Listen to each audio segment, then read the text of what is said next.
Right there is the remote, and in order to replace the battery for it, notice behind this battery there is that cover right there. We'll be using a screwdriver like this, which is a little thin from top side. We'll punch in the tool on the corner and then pull that cover outwards.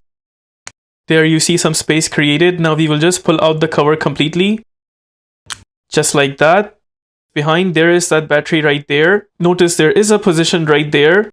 Punch in the tool in that spot right there and notice the battery just pulled out by itself. That is how we take out the battery for this remote, and it is a CR2032 type battery. In my case, the battery is good, so I'll be installing it back, but in your case, if you have a new battery and you want to install it back, before installing, just make sure the plus sign on the battery stays at the top. Now we will go ahead and slide in the battery where we took it out from.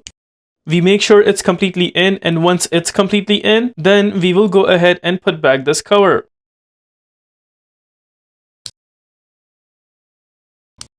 There it is. With that, we are done with the replacement of battery for this remote. If this video helps you in any way, please consider liking this video and subscribing to our channel.